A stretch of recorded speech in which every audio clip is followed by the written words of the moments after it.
포항 어업의 상징이었던 동빈동 구 수협창고가 시민을 위한 문화공간으로 변신합니다.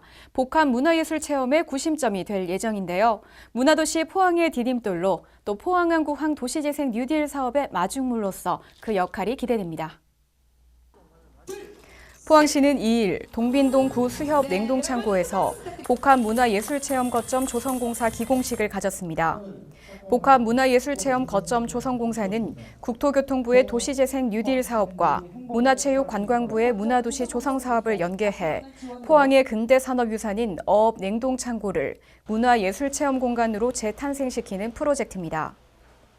복합문화예술체험 거점은 내년 3월 오픈을 목표로 하며 공연장과 전시장, 북라운지 등 문화공간과 함께 시민 휴식을 위한 시설, 스튜디오와 같은 예술인을 위한 공간을 갖출 예정입니다. 특히 과거 포항 발전의 큰 축을 담당한 동빈내항 어업 냉동창고를 리모델링해 포항 시민의 삶과 애환이 있는 장소를 보존하며 시민들에게 문화예술을 체험하는 공간을 제공할 계획입니다. 포항에 또 하나의 둘레길 명소가 탄생했습니다. 조박저수지 둘레길 준공으로 아름다운 갈대의 풍경과 계절에 따라 이동하는 철새의 모습도 볼 수 있다고 하는데요.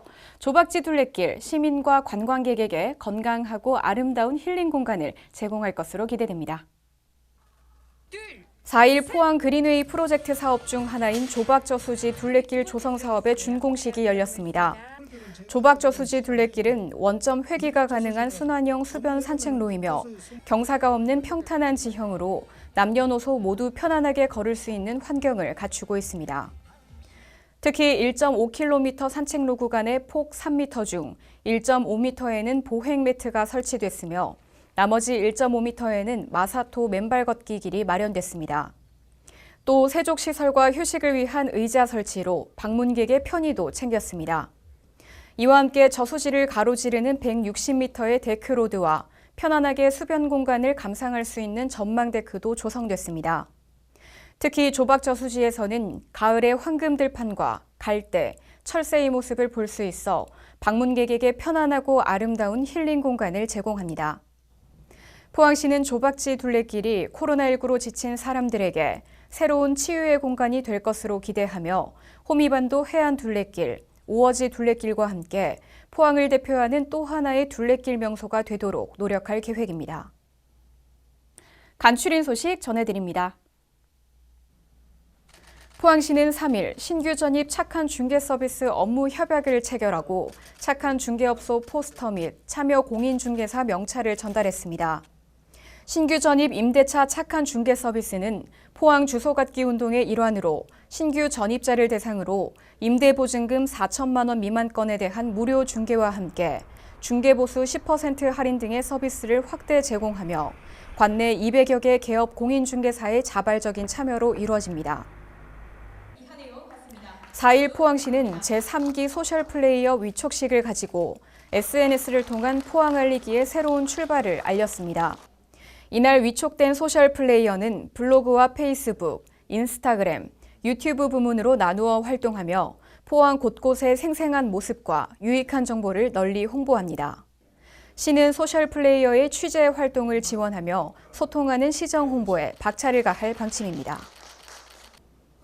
포항시는 5일 2021년 여성 시간 선택제 일자리 발대식을 개최했습니다. 이날 발대식에 참석한 여성 시간 선택제 일자리 참여자들은 6개월간 하루 4시간 동안 사회복지시설, 공공기관 등에서 돌봄 관리와 행정 보조 등의 일을 수행합니다. 포항시는 여성 시간 선택제 일자리 운영으로 일과 가정을 양립할 수 있는 환경을 조성하고 양질의 여성 일자리를 발굴해 여성이 행복한 도시 포항을 만들어 나갈 계획입니다. 지난 5일 포항지진 피해조사단 대표자 간담회가 열렸습니다. 이날 간담회는 지난달 26일 이강덕 시장이 사실조사 현장 점검 후 수렴한 시민들의 불편사항을 전달하고 지진 피해조사단의 애로사항을 듣기 위해 마련됐습니다. 한편 포항시는 피해 시민들에게 실질적인 피해 지원금이 지급되도록 폭넓은 피해 금액 산정을 요청했습니다. 포항시는 2021년도 중고등학교 신입생에게 교복 구입비를 지원합니다. 지난달 28일 기준 포항시에 주소를 두고 교복을 입는 교육기관에 입학한 신입생을 대상으로 하는데요. 3월 8일부터 신청을 받습니다. 관내 일반 중고등학교 학생은 재학 중인 학교에 신청서를 제출하면 되고요. 관외 학교나 대안학교 신입생은 주소지 읍면동 행정복지센터에서 신청이 가능합니다. 코로나19로 인한 경기 침체로 교육비 부담이 더 커지고 있는데요.